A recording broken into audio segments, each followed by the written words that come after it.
I tried to figure out life, but it was very hard for me to figure out what life was all about. I got the message that people did not want me to be around, and that breath of air that I took wasn't worth for me to take. And the dust on the bottom of your shoe, I'm not as valuable as that dust. No one wanted me. It became universal.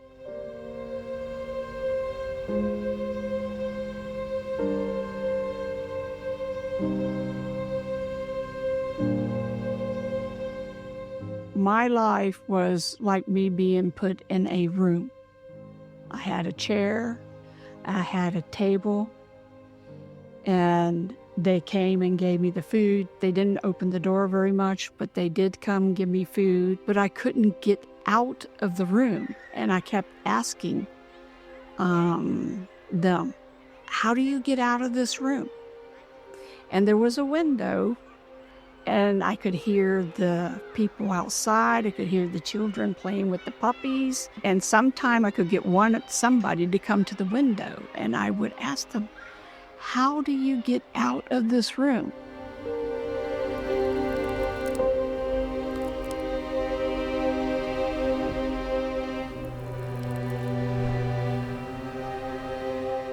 I was speaking in a certain city. It was a large city. And I asked the audience, how many people here need love? And everybody raised their hands. And so, how many here can produce love? Well, as I asked that question to the audience, a woman raised her hand and she said, yes, I'm the source of love. And I said, okay, well, if you're the source of love, then what we will do is we will take you and we will put you in a prison cell. And we'll make sure that it has a little skylight so that you can get some sunlight, and it'll have a bed so you can rest, and it'll have a toilet so you can go to the bathroom, and somebody will push a little tray of food and water and so on underneath it, and you will have all of your physical needs supplied, but nobody will ever talk to you, nobody will ever interact with you, nobody will ever anything. You are there with all of your physical needs supplied. Go ahead and supply all the love that you need and see how it goes. So she thought about that for a bit, and she thought, that's interesting. So in understanding this, we can see clearly that the spiritual needs of a person are by far more important to be satisfied than the physical needs. You can tolerate all kinds of discomfort for as long as your spiritual need of belonging to a group is fulfilled.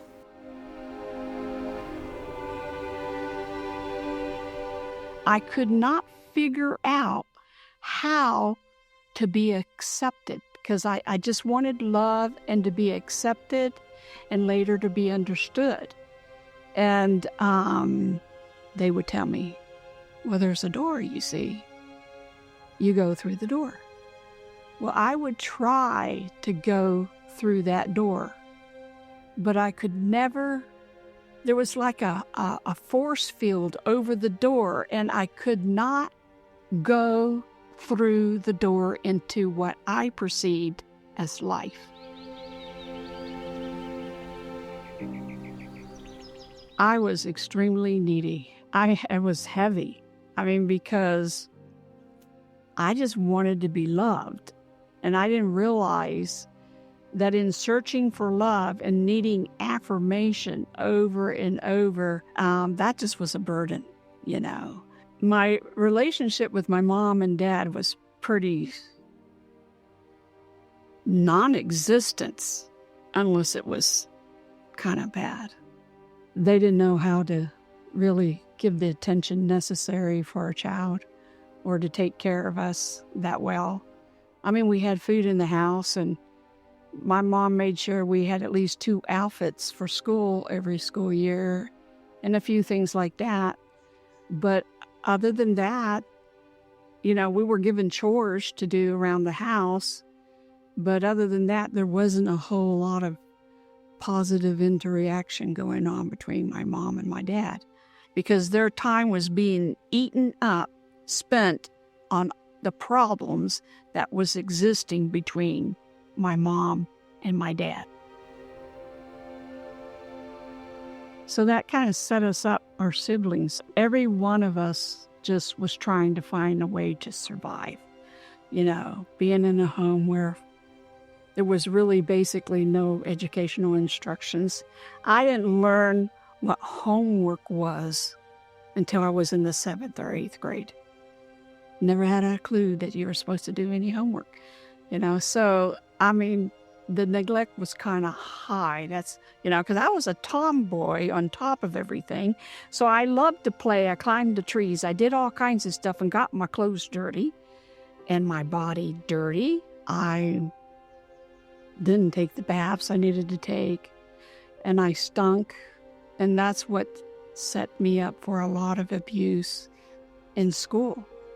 My mom wouldn't get around to washing the clothes, that sometimes I would have to pull wrinkle, dirty clothes. Because my mom spent a lot of her time depressed and in bed. Other people would take us to school most of the time. They knew about it in school. A teacher's aide decided to take me shopping. And she bought me a beautiful yellow little dress. I don't remember if she bought shoes, but I remember her washing my feet. She may have bought me some socks to go with the dress. And so the first day I wore it to school was pretty good. But that don't solve the problem. You know, I didn't know any better. So when I went home, I climbed the tree and whatever else I did. And the next time I put that dress on, it wasn't acceptable. So and that was my life, because I lost her as a friend. That was just part of what I endure, you know. Those who tried to help, some of them didn't know how. A lot of them wasn't approving how I was being treated and what was happening, but they didn't know what to do. I would approach them. I could see the looks on their face, and the best of them would talk to me, but most of the time, they just ignore the situation. I went 8 years to that school, except for the last year, because you pick your gift out of from the Christmas tree. All the other years, they gave me soap. Never got a gift except for soap.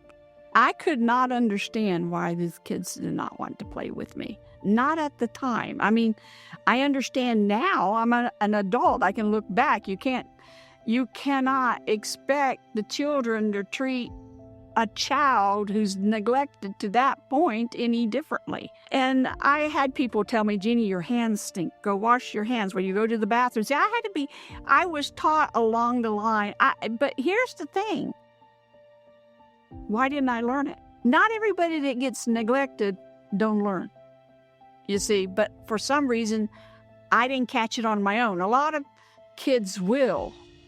I'm not the most neglected person. I'm not the one with the most abuse.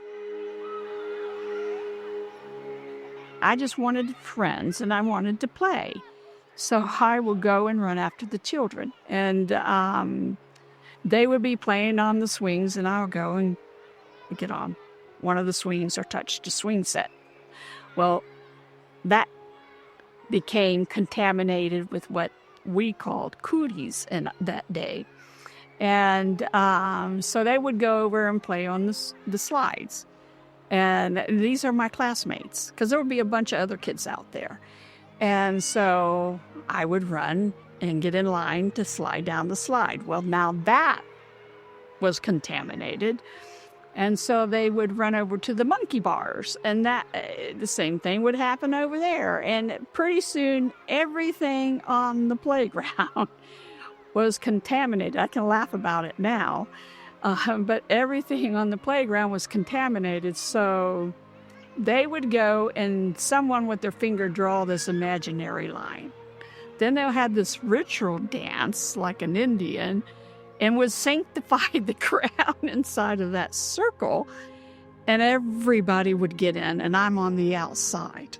And it's quite interesting because, that happened quite a bit. That was the game that would happen sometimes. That's how we entertain each other, it seemed, at my expense, because then I was on the outside and I wasn't allowed to come in.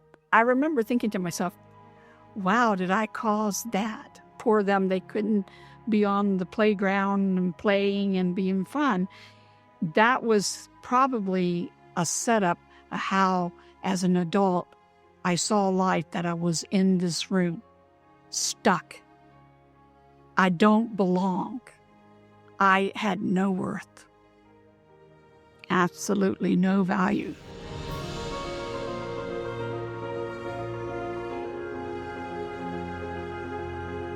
Fortunately, by the time I turned 14 years of age, my mom decided she was going to send 3 of her children to Mexico. My grandfather speaks Spanish. My mom speaks Spanish. She's Chileana. So it was at that time that I was freed from the abuse that was happening. There's quite a bit of different forms of abuse that was going on. Physical, emotional, and sexual abuse that I was enduring, and the neglect. I was able to find people in Mexico that kind of took me under their wing and helped me to learn some of the things that I wasn't able to learn as a child. So I had a lot better life in Mexico. I was told later, as I was receiving counseling, that all the abuse put together wasn't as bad as the neglect was. The concept that our parents harmed us in our childhood or later is very common in society, but it comes out of the belief that the child considered it as personal. If the child would exchange her life with the life of God, understanding I'm a child of God, then everything that was done unto the child, it would never again consider against itself. So that's why it can say, my parents never injured me. Because in reality, they injured God, not me. Let's say that you grew up in a home that was neglectful. You were abused by a family member, sexually abused or molested by a family member for years while you were growing up. You found your Prince Charming, who was going to save you from the hell of your home, and then you found that he was physically abusive and unfaithful and so on, and you had some children together, and so you remained with him, but you suffered under physical abuse and other things along the way. What Jesus did at the cross is he took your life. And so Christ became our sin for us. Not that he sinned, not that he gave in to it, not that he complied with it, but he became it. And in becoming our sin for us, he, as us, was dying on the cross as the perpetrator, as the guilty one, right?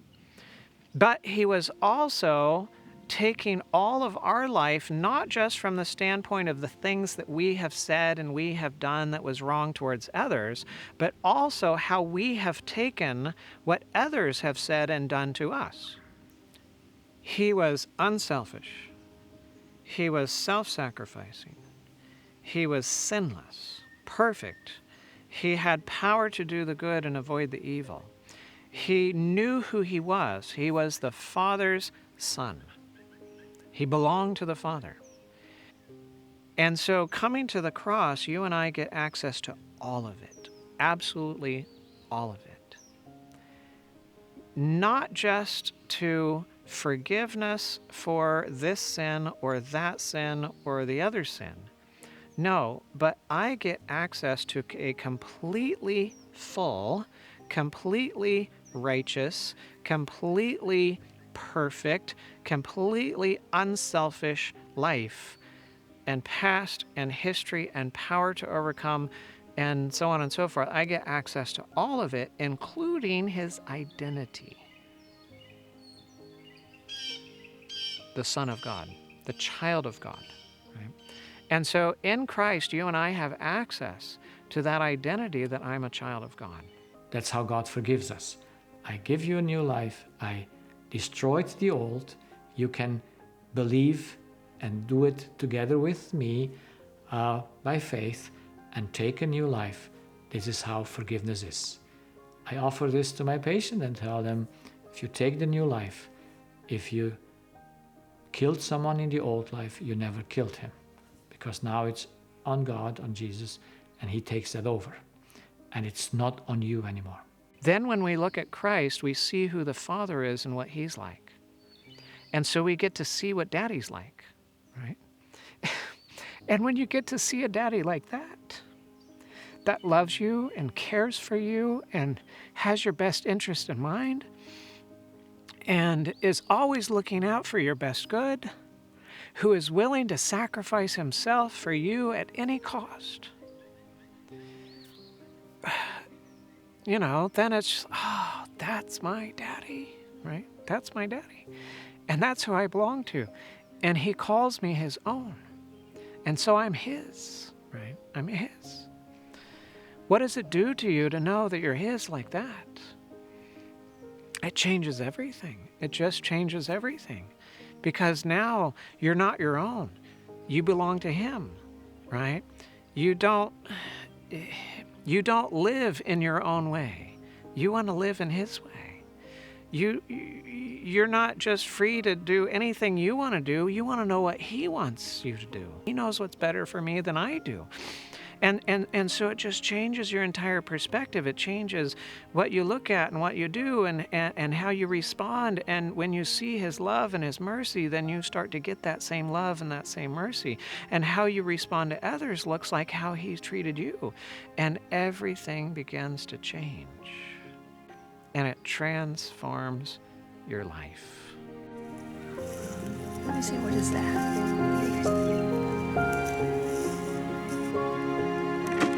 This is how I plant.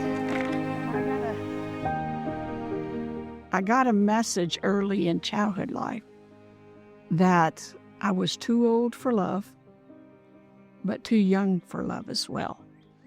And so I thought, okay, I'm not allowed to be sitting on anybody's lap. I missed a window somehow to be able to get some time from an adult, a parent, to read to me and things like that. I knew from an early age that I was not going to get nurture from them. And I began to look for their replacement at a very young age. So I'm approaching my husband, this unsatisfied child. I was so focused on getting that love that it consumed me to the point that I didn't focus at all on if I was giving that love. And I spent years and years and years just poor me. Me realizing that I wasn't going to get the love that I was searching for from my husband threw me into a lot of anger and a fight. I was judging everything he was doing, and I was, in my mind, those things meant he didn't love me. You know, I mean, if he was gone, it's because he didn't love me. But no matter what he did, I saw that he didn't love me. And since love is the great need of our spirit, then we are dependent on a source of love. It is not built in within ourselves. We need to take it from outside. We must go to the source in order to take it. It's from the Spirit that we get our spiritual qualities or capacities. You don't have reason because you have a certain molecular arrangement of chemicals. You have reason because you have a certain spirit, right? You don't have judgment and forethought and understanding because of the molecular structure of chemicals. You have those capacities because you have a spirit. Those are capacities of the spirit. And you have other components of your function that comes because you have a body. At a physical level, we all can easily see that we are dependent. We depend on food, we depend on water, we depend on the air. Those things are absolutely necessary. But since we are not built up only of a body, physical body, but we are built with a spiritual aspect in our life, then our spirit is also dependent. But we don't see this easily. When God created the spirit, since there is no possibility to function without being connected to a source, He made the attachment to the source, to Himself, an automatism in the spirit that He created. In the moment of existence, Adam was connected to God by trust and by faith, believing His words. There was no choice involved in this. But now, since that identity, that connection that originally was there, that the truth about myself, I'm a creature of God, was now changed in the deception that I'm a God. When that was changed, now that same process that automatically runs and attaches to God and believes His words, now attaches to humans and believes the human words. It's totally unconscious and unwilling. When I have God as my source, and I am taking from Him, and He is the one that I look to for love. He is the one that I look to for acceptance. He is the one that I look to for belonging and harmony and security and all of my needs. And my expectations are from Him. I expect Him to be good, and He is good. I expect Him to be loving, and He is loving. I expect Him to be truthful, and He is truthful. I expect Him to be faithful, and He is faithful. Then I am satisfied, and I know that He loves me all the time. I know that He loves me completely. I know that there's not a circumstance or situation that can cause Him to stop loving me. I don't need them to be loving to me in order for me to be okay. I need Him to be that way to me in order for me to be okay.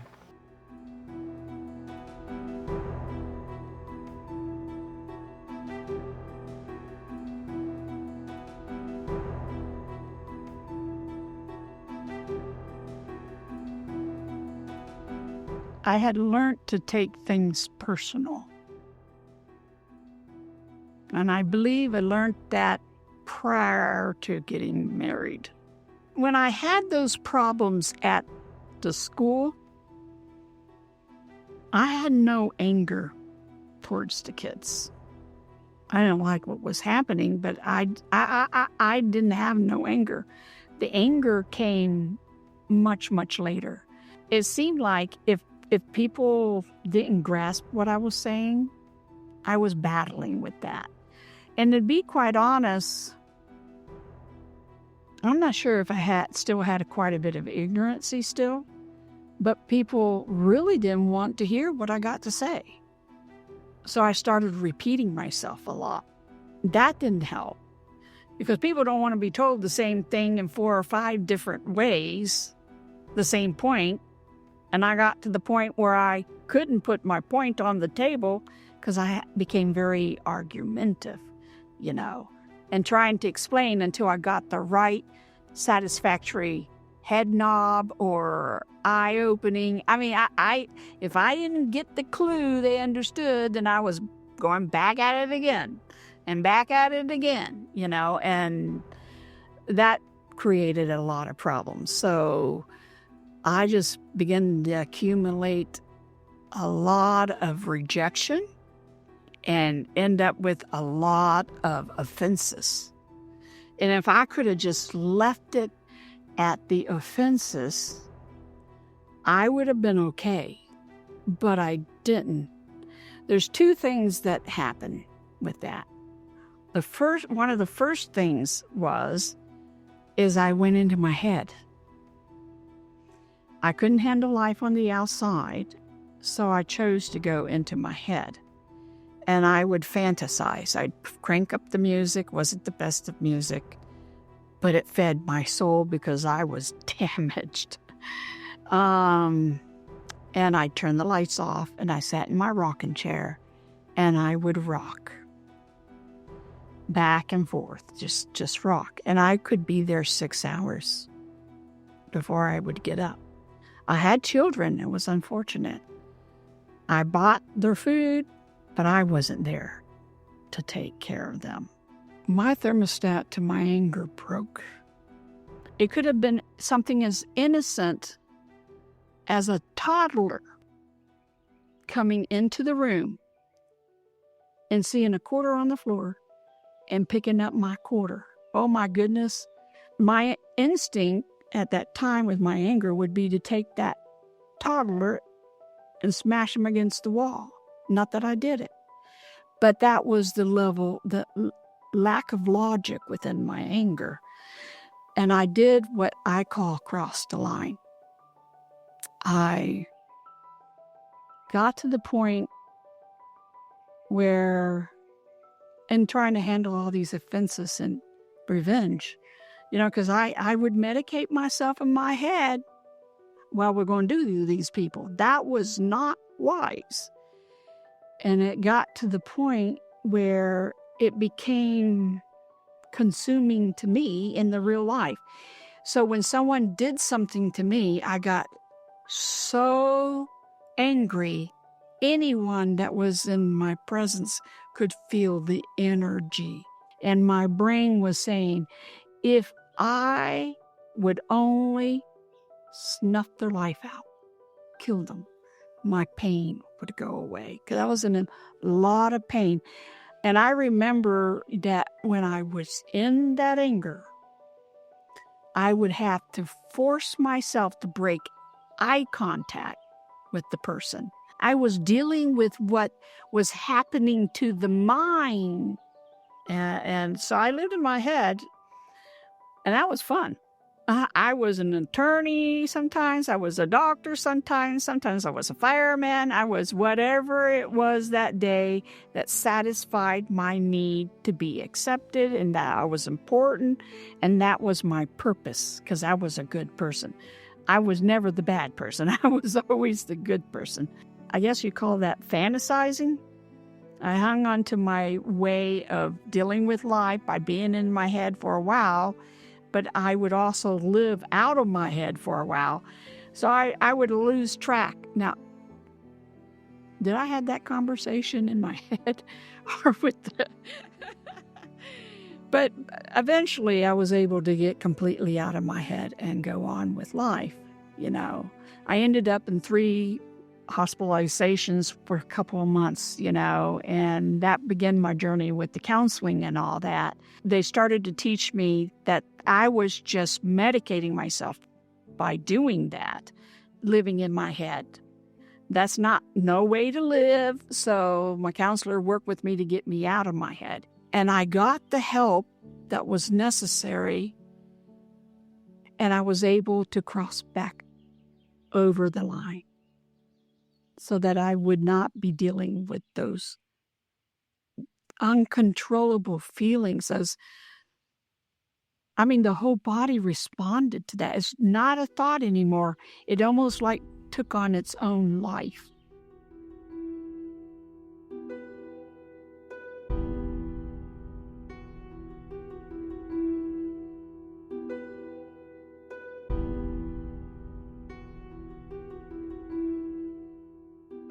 One of the questions I always struggled with is, how do we explain consciousness or thoughts?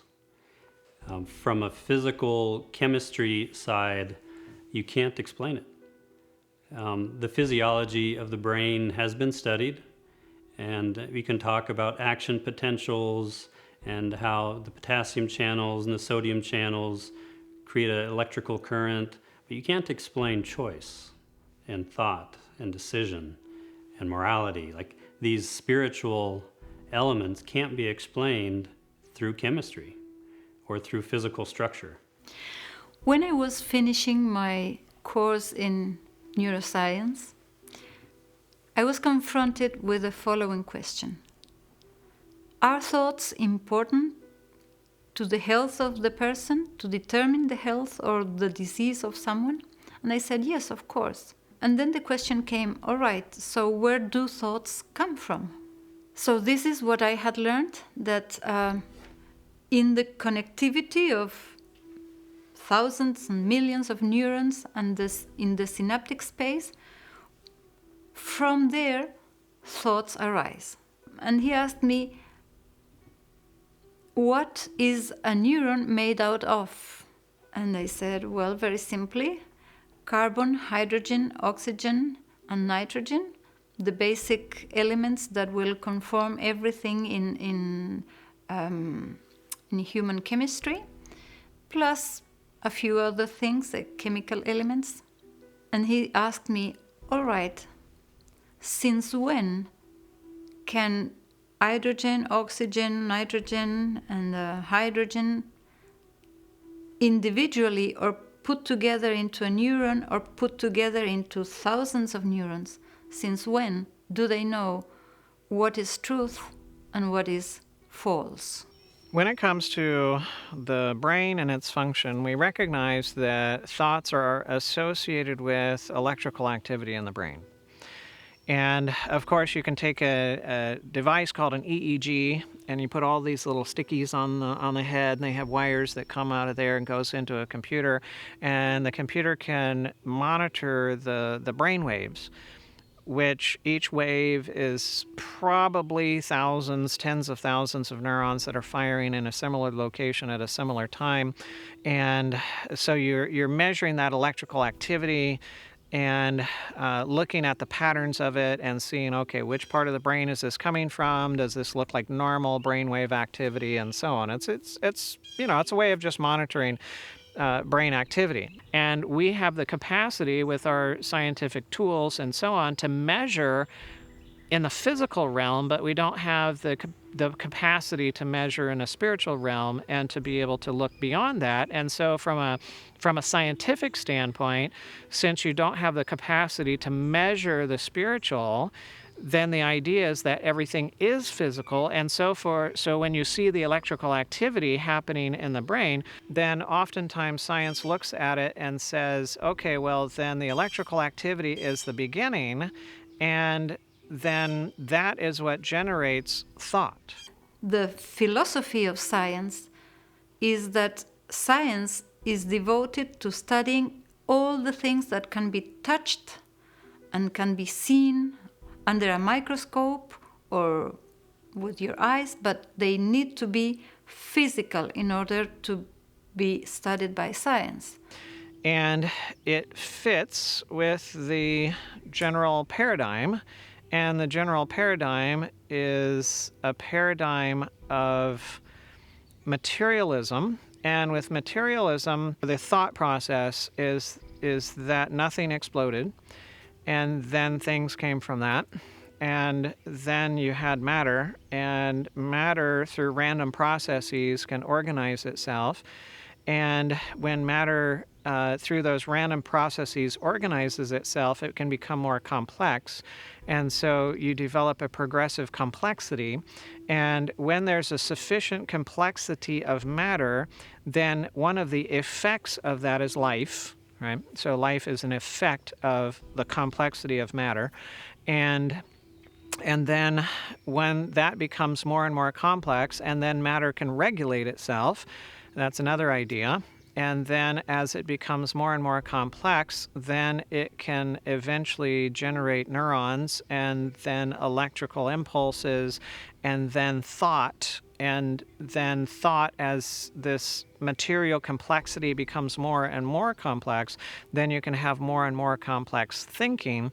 And then you can eventually have morality, judgment, forethought, understanding, reasoning, and these different capacities that we have as humans.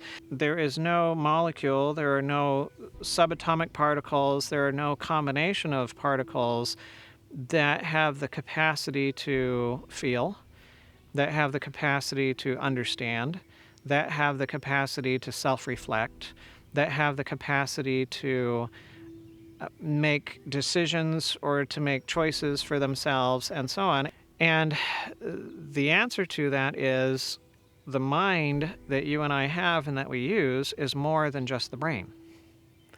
It's not just the physical matter that's there. It's beyond that. And humans we have a system where we use fuel and electricity. Every cell functions as an electrochemical unit. And so there's the electricity side of things, there's the fuel side of things, and the fuel perpetuates the function, but the fuel doesn't initiate the function. You have the electricity that initiates the function, but then you also have to have somewhere, where did the electricity come from? We also understand from the laws of thermodynamics that all energy necessary for a system to function must come from outside that system.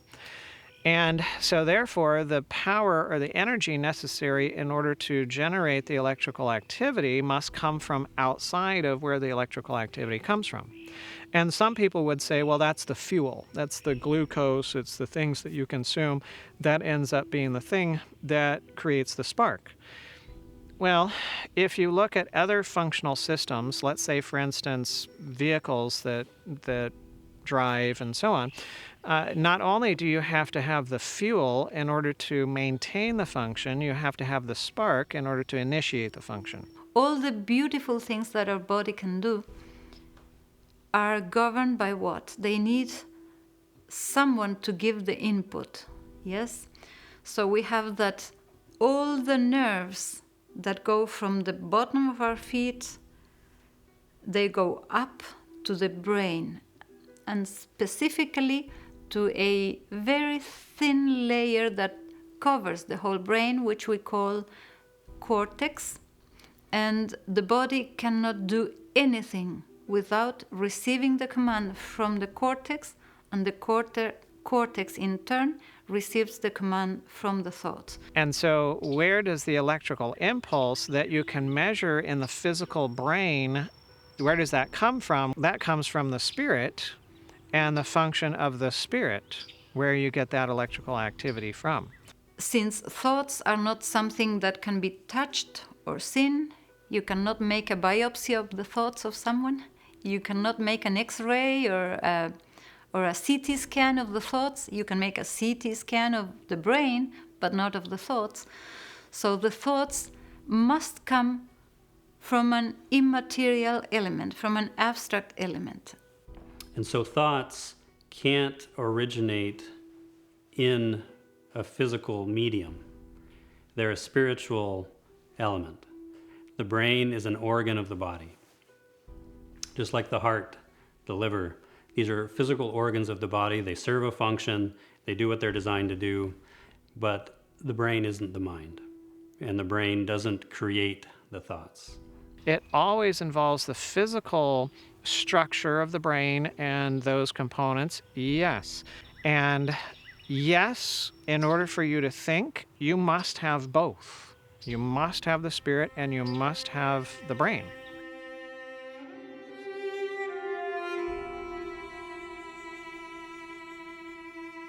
I went to all kinds of forms of counseling. I was individual counseling, group counseling, role play, or model play, however you want to call it. And I was in a mental institution.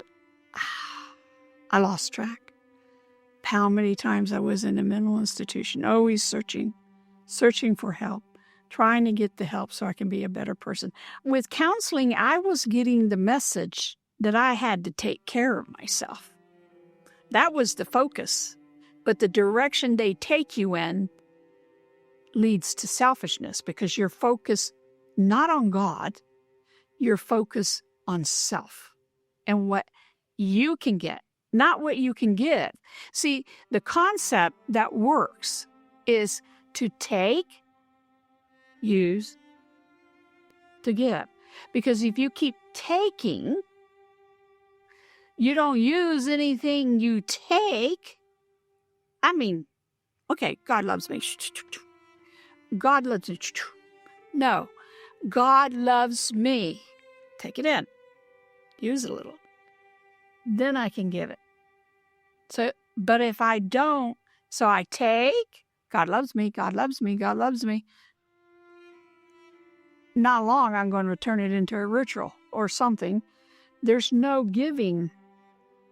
I can only take, use, and give. So I can go back, take again. And that's the only way it's going to work. And there's no way to get to that with the other form of help.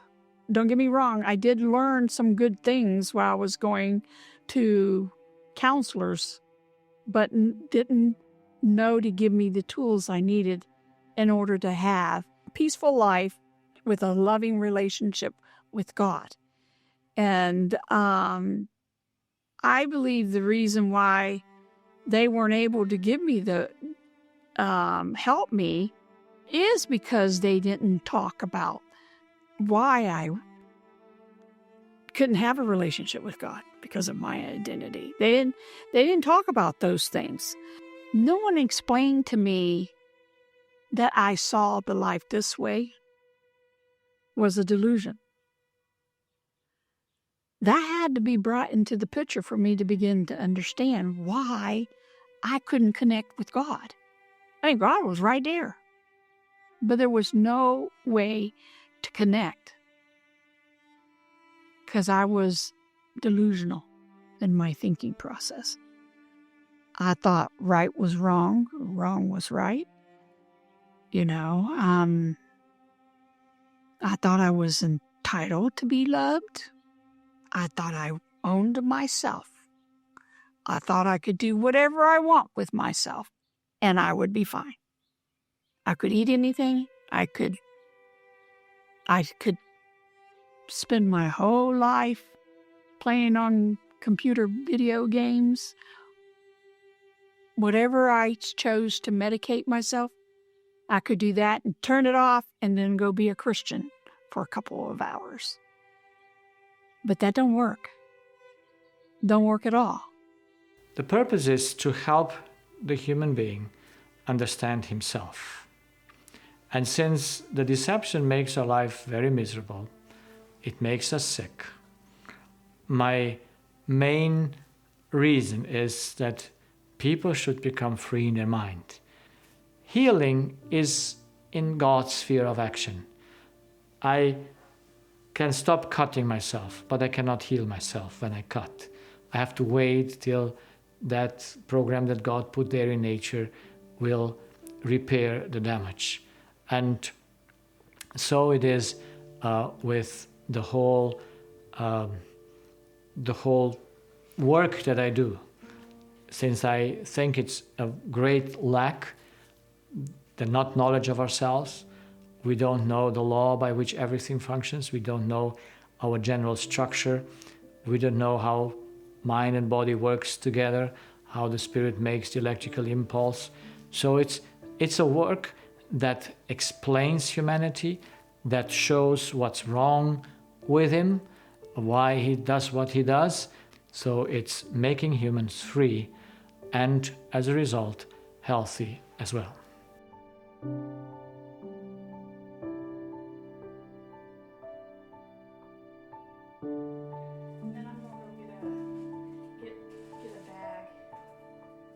What was important to me before was for someone to love me, to be loved.